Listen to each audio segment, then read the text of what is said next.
Shalom, selamat malam. Kembali malam ini kita akan merenungkan firman Tuhan melalui renungan malam seiman tanggal 20 Oktober 2020 yang ditulis oleh Ibu Kathleen dan Pendeta Jonathan Kuntara dengan judul Hukum Menahan Kejahatan. Kita tunduk kepala. Bapa yang penuh kasih, terima kasih untuk setiap waktu yang telah Engkau berikan bagi kami sehingga kami boleh senantiasa bersuka cita. Dan terlebih pada kesempatan ini Bapa, Engkau juga berikan kami waktu untuk boleh merenungkan firman-Mu. Kiranya tuntunan Roh Kudus-Mu boleh menyertai kami sehingga kami pun boleh mengerti dan memahaminya. Dalam nama Tuhan Yesus kami berdoa. Amin. Kebenaran firman Tuhan pada malam hari ini yang akan kita renungkan terdapat di dalam buku Mazmur 119 ayatnya yang ke-11. Dalam hatiku aku menyimpan janji-Mu, supaya aku jangan berdosa terhadap Engkau. Hukum Tuhan itu berisikan janji Tuhan. Misalnya, janji mengenai menurut dan hidup. Merupakan hal yang diulang-ulangi di dalam perjanjian lama. Nah, Daud mengatakan bahwa ia menyimpan janji tersebut di dalam hatinya agar dia jangan berdosa kepada Tuhan. Ini merupakan salah satu tujuan dari hukum Tuhan agar manusia jangan melakukan berbagai dosa. Sekarang ini kita melihat peningkatan kejahatan, kekerasan, imoralitas, dan kenakalan yang merajalela di dunia sebagai akibat dari mengabaikan 10 hukum. Bila hukum ini diterima, maka itu akan menahan dosa, menyokong tindakan yang benar, dan menjadi sarana untuk menegakkan kebenaran. Negara-negara yang memasukkan prinsip-prinsip hukum Tuhan ke dalam hukum mereka telah mengalami berkat yang besar.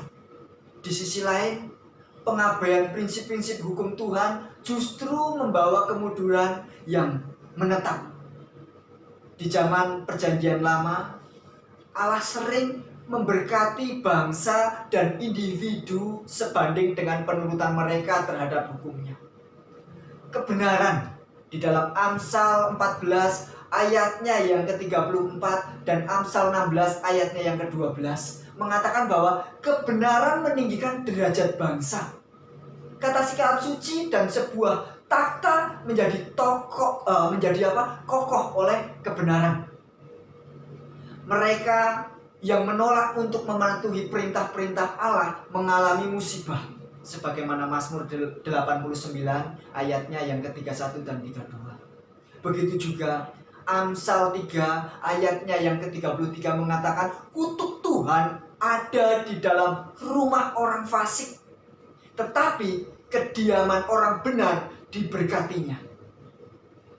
Bila kita melihat akan kehidupan bangsa Israel pada masa hakim-hakim, kita dapatkan kehidupan mereka yang naik turun.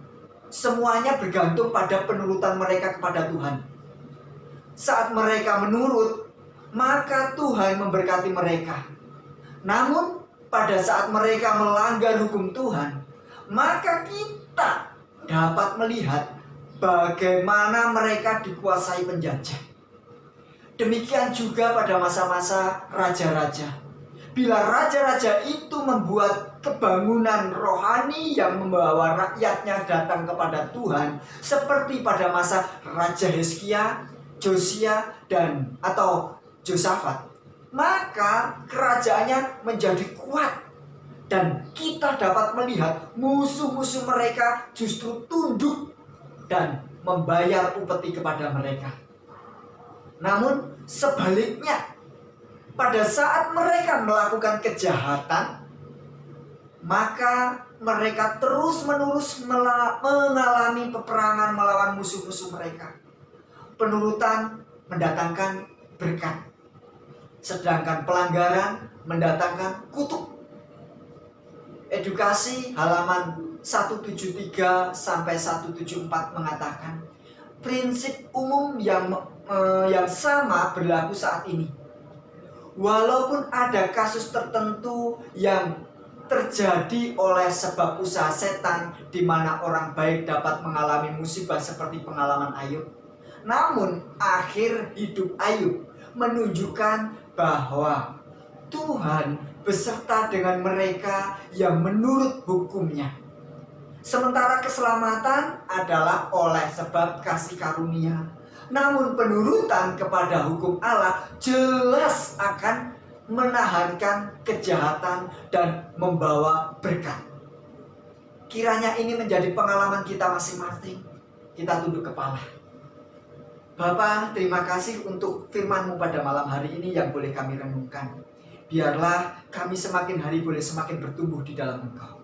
Di dalam nama Tuhan Yesus ya Bapa, kami berdoa dan mengucap syukur. Amin. Tuhan memberkati.